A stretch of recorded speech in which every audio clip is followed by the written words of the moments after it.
Hi guys, Super Secret Tech here, and I just went 3-1 in a Pauper Daily with my first build of slivers.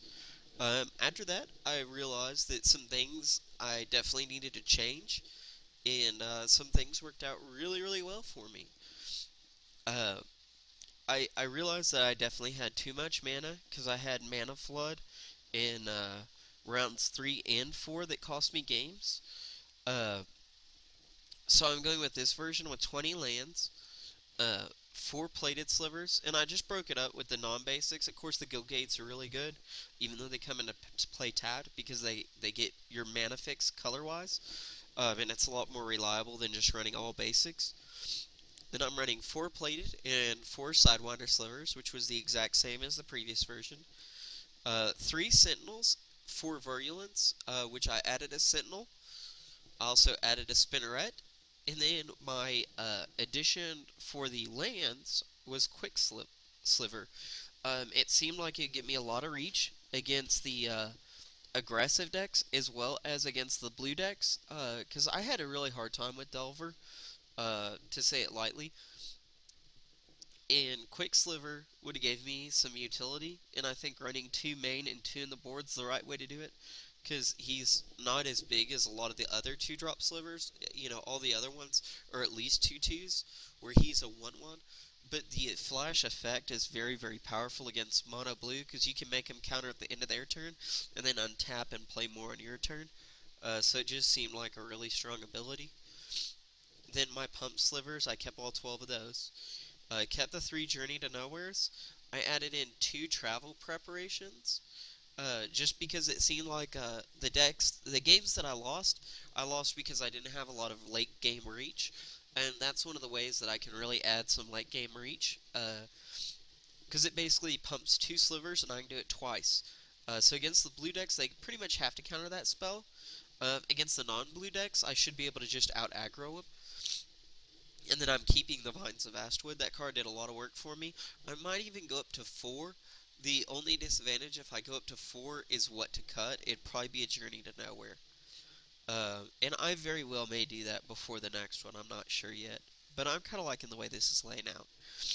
Onto the sideboard, I have 3 Celestial Flares, 3 Dust to Dust. I completely spaced about this card. It's a lot stronger against Affinity than Sundering Growth is, as it gets 2 artifacts for 1 spell, so you can remove 6 with only having 3 slots taken up. The other 2 Quick Slivers, again, these are just against the blue decks mainly, uh, but just that extra ability.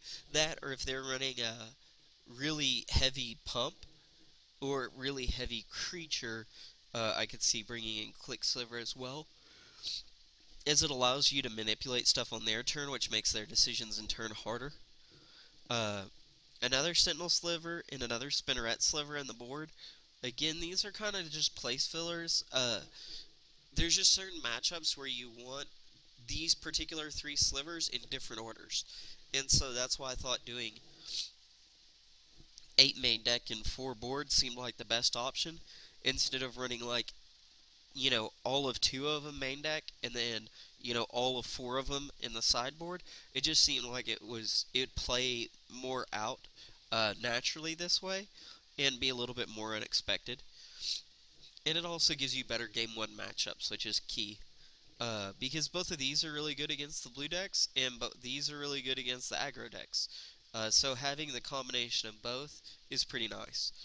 Sunlance, I still really like that card. Being able to stop a turn 1 Delver, being able to stop a turn 1 Nettle Sentinel is really powerful. And then 2 more travel preparations. Again, against the blue deck, I felt that what I was missing was that card, because they had to counter it twice every single time. So that would really help bait out some counters, and gave me a lot more reach later on down the road.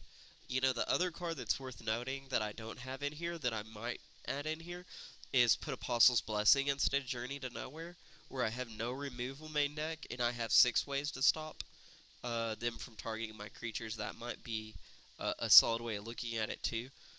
Seems pretty powerful, and the fact that I can just blow out some games using Apostle's Blessing, it very well may be worth running main deck.